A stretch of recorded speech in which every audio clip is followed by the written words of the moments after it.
I want to congratulate each and every one of you who are being inducted into PTK tonight for this wonderful achievement. And it is a wonderful achievement. You must have at least a 3.5 GPA in order to be inducted into PTK. And so congratulations on this achievement. Now what I want to do tonight, I want to talk about achievement. I want to zero in on hard work leading to achievement, success based upon achievement. Ladies and gentlemen, this seems like it's unnecessary to talk about it, but really in our society, it is something we do need to emphasize and something we do need to talk about. I have a brother-in-law in Alabama, and he told me about somebody he's acquainted with who took the medical entrance exam for medical school in California. Although the student made one of the highest grades in the state that year, he was not accepted into medical school in California. The reason is that although his grade was high enough to be accepted as a white Anglo-American student, although his medical exam score was high enough to be accepted as a Black American or an Hispanic American, it was not high enough for him to be accepted as a Chinese American, because in that system, Chinese Americans are expected to score much higher than the other groups, ethnic groups. And he just did not score high enough for the Chinese Americans who applied for the medical school. Later, he went and applied for medical school in Arizona, and Arizona was more than glad to accept him into the medical schools. That taught me something very, very important. If I ever get really, really sick, and I have to choose between going to California for treatment, medical treatment, or to Arizona for medical treatment, I'm going to Arizona. Because when it comes to my medical treatment, I don't care what color skin you have, I don't care your gender, I don't care your age. I want to know, are you competent?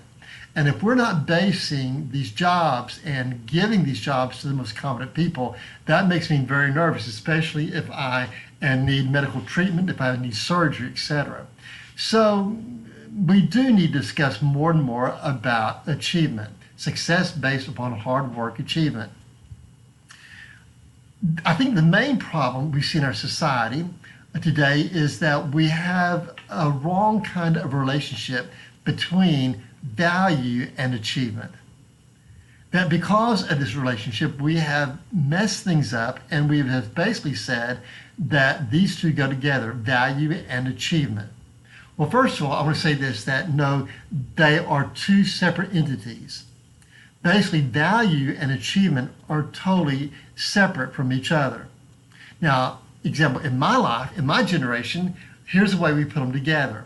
We said basically, you are valuable if you achieve. Well, in my situation, that was pretty difficult, not because I could not achieve, but because my dad, who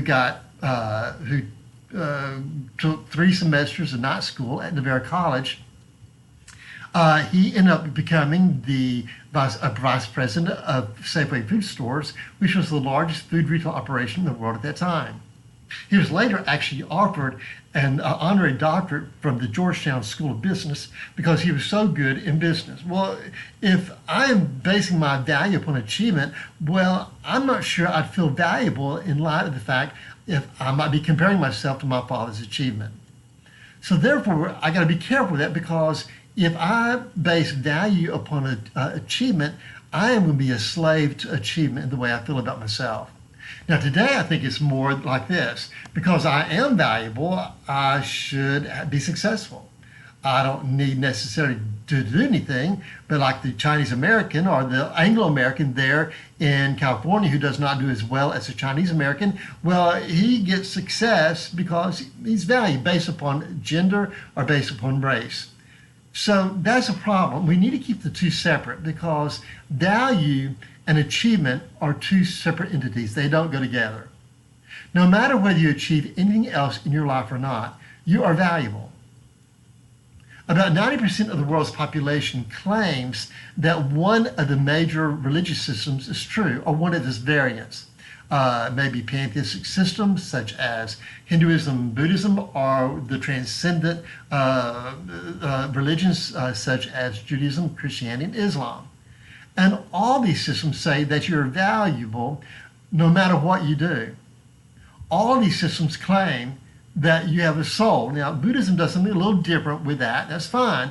But what's also done, all of them claim there's something unique about you that makes you very, very valuable. And this soul, or the will, according to Buddhism, basically gives you value. This soul is eternal from the point of conception. Now, it may be totally eternal, for example, in Buddhism and also Hinduism, but in the other three major systems, basically there comes a point in time when you're born and the soul comes into existence then. But ladies and gentlemen, that soul then is immortal, eternal from that point on. There's no death to that soul. And that's what makes you valuable. Everything else in your life is going to be transitory. It's going to be temporary. For example, if you get your value based upon looks, you're in trouble. Because, I hate to say this, but I don't care how beautiful and good looking you are at this stage in your life as a young person. One day, and look here, this is your future. One day, 50 years ago, I looked like you. Today, 50 years later, this is what I look like. Ladies and gentlemen, look at your grandparents. One day, you will look like them. Look at your great-great-grandparents. Most of them are in the grave. You will look like them. And if you're basing your value upon something that is so temporary, so transitory, the result is you are going to have failure when it comes to value. So the great systems all claim you have a soul that makes you valuable. Now, the three great religions coming out of the Middle East, the Abrahamic religions, Judaism, Christianity, Islam, also say that not only do you have a soul, but you're created in the image of God. That makes you valuable. Next is this. You have Christianity claims this, that on the basis of a faith relationship with God through Jesus Christ, you are transformed into sons or daughters. That makes you extremely valuable. Now, ladies and gentlemen, you did nothing to get a soul. You did nothing to be created in the image of God. You did nothing to be transformed into a son or daughter of God through Jesus Christ. That did not happen. Instead, these are all gifts. And so the result is achievement and value are separated from achievement. But let's go here. Is achievement important? And my advice to you, my counsel to you is this. It is very, very important. It is very important. Ladies and gentlemen, whether you acknowledge it or not, it's hard right now. You're either in high school or else you are coming in college and your world is this college experience or it's the high school experience. You're about to get out into the wider world. And ladies and gentlemen, you are involved in a global economy in which there is massive amount of competition between these major world economies. Now, I don't want to get political here. I'm not. But basically, there are two men who are on totally opposite sides of the political spectrum. You have a Hungarian socialist by the name of George Soros, and then you have an American capitalist by the name of Donald Trump. They don't agree on hardly anything, but they do agree on this. They agree that you are in a global economic war with China. Ladies and gentlemen, that war is going to be won on the basis not of identity, not on the basis of value, but on the basis of success based on hard work or based on achievement. You go, well, we're the American economy. We're the greatest economy in the world. Nothing's going to take us down. Over 100 years ago, the greatest economy in the world was the British Empire. Within a few years, few decades, it was no longer the greatest economy in the world. And today, it is sixth if you count California as its own economy. It's sixth in the world. And it's projected to be number 7 by the end of 2019. So, ladies and gentlemen, this is not a given that you are going to be a part of the greatest economy the world has ever seen. And you go, well, that's not that important. The economy is not. These other things are important. The only reason you can say that today is that your economy is doing very, very well. When the economy goes down and you lose jobs, you're finding it hard to put food on the table to feed your family. At that point in time, you will find these other issues you think are so important are going to evaporate like a puff of smoke. It is important. And it is an economy that is based upon success through hard work, achievement. That is going to be the economy that is going to eventually win out. Next reason is this, is that we need to emphasize achievement if we're going to honor those who have come before us. Ladies and gentlemen, there are a lot of people who have come from much more difficult situations and circumstances than you and I have come from. Recently, we just finished watching the movie Hidden Figures about the story about the space program. That space program was extremely important in this life and death struggle between the West, led by the United States, and the Soviet Union, leading the Eastern countries. Ladies and gentlemen, this was a life and death struggle. And so much of that struggle was encapsulated in the space program. One of the major missions of the space program was John Glenn orbiting the Earth. And ladies and gentlemen, at 2 points, that mission is in serious jeopardy, especially as he's trying to re-enter Earth's atmosphere and land safely.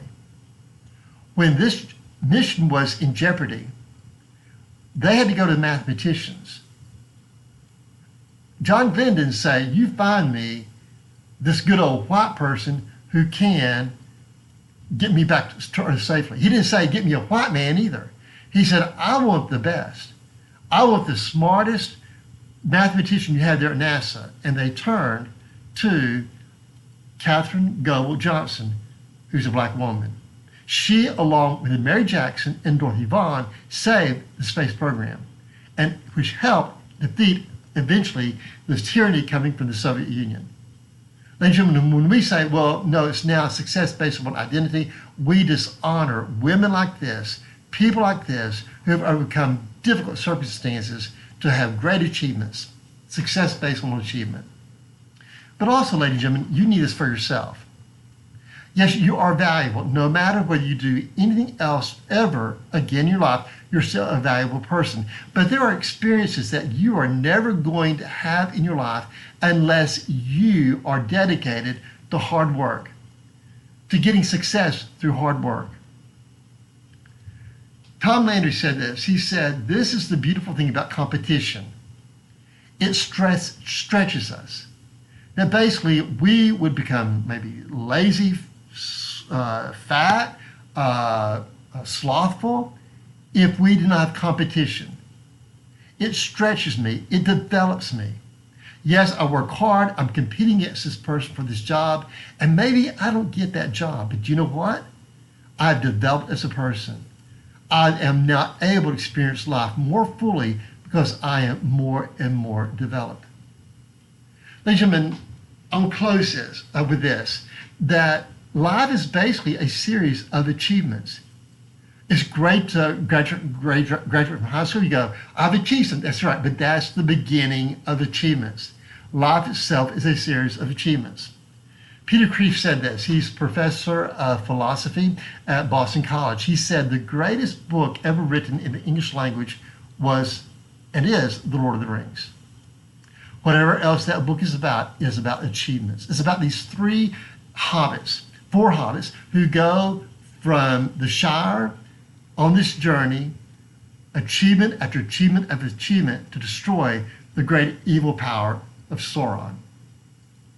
Ladies and gentlemen, by the end of the book, after they've gone on this pilgrimage, after they've had these achievements, at the very end, not only do they destroy the evil power of Sauron, they are different. They are changed.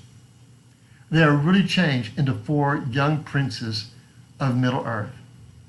They are so much more mature. At the beginning of the story, they're four kind of flighty, silly hobbits. By the end, they are mature young men who can really experience life to the fullest. And that's what we want for you. It's not you simply get a diploma that you achieve, but through the achievements, you are growing, developing. All of life is not just about hard work. There is also going to be rest, relaxation, but achievement is going to be a serious part of that pilgrimage that you have. Good luck, and may God bless you on the rest of your pilgrimage. Thank you.